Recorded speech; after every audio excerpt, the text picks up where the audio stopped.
It is Ask the Expert with OJ Hollingsworth's Brenda Hollingsworth. And there's how you can get a hold of them. Info at ottawalawfirm.ca. Great way if you have questions that come up in the course of our conversation here to get a hold of them. 613-233-4LAW, easy phone number, or askbrenda.ca. Brenda, we're talking about long weekends and how distractions happen. And long weekends happen to be a time where there's a big amount of shopping as well. Let's talk a little bit about the grocery store or shopping center's parking lot before we get inside the store itself. Right. This is a spot where you and I were just talking off the air. You're like, the distraction level in a store parking lot is incredible. Are there any issues that are different in a parking lot than on the street?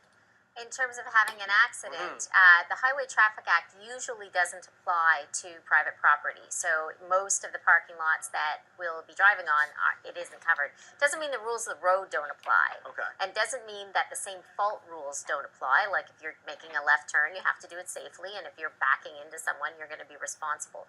Those rules apply.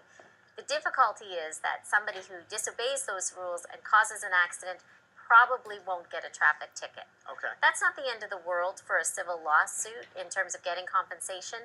It's just that those tickets help us. It makes it easier if the police investigate, find the other side responsible, and issue a ticket. Right. But it's not fatal to your case, that's for sure. Okay, can you look at can you prove how it happened by the damage on the vehicle typically? Yeah, okay. Typically yes. Often what happens in a parking lot is it's a pedestrian who's hit, so there often isn't a lot of damage. The nice thing about grocery store parking lots is they're usually very busy, so there are usually witnesses. Okay. So. And in the case of someone being struck by a vehicle on their body, people come running, right? That's right. Yeah. And, the mall security will usually come, okay. And, the police will probably come too if it's a pedestrian, but witnesses will typically be gathered. Okay. This is interesting to me because there are things that you'd like to tell people to prevent situations. You are a big believer in the backup camera. Oh, yeah. We've had a backup camera on our cars for a couple of years, one of the first times they were rolled out. It is amazing what you can see when you have a backup camera. There are some statistics in the States, I don't have them at my fingertips, about the large number of children who are injured almost every day. Wow. In the States by somebody backing out of their own driveway.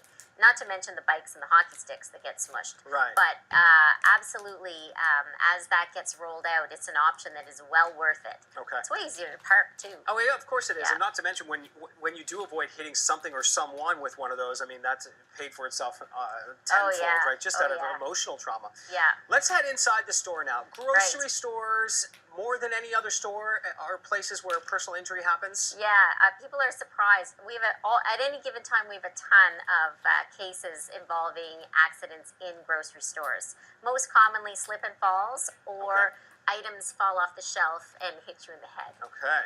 We have both of those on a regular basis. All right, so slip and falls. This is clean up in aisle 7. Yes. Nobody gets there. Right. And you can't see it, or there's a lot going on in the grocery store. You slip and fall and harm yourself considerably, which is possible. I know, because what are you seeing from people that is not the right move? Yeah, so people, when they fall in the grocery store, their initial reaction is to be embarrassed. Yeah.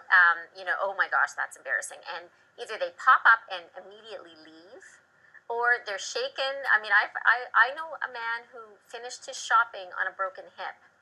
Wow. Just, because things haven't swollen yet, and just people want to carry on with their day whenever possible. So if you fall and there's any chance that you're injured, get some help. If you can't get up easily, stay down. There's people around. They're going to come and help you. But make sure you speak to the manager of the store. Okay. Right? And even if it turns out that you're not particularly injured, the store needs to know that people are falling in their aisles. Yeah. For their own sake. That's right. And the court doesn't require that a grocery store is perfect. The floors do not have to be immaculate. That is clear. There's so not everybody who's injured in a grocery store is actually going to win. Okay. But if there's a series of occurrences, if people keep getting injured in the same grocery store, that's important. Okay. We'll talk more about this coming up with Brenda Hollingsworth from OJ Hollingsworth. It is Ask the Expert, and there's how you get a hold of them. Info at ottawalawfirm.ca. Phone 613-233-4LAW or askbrenda.ca. Back with more in a moment.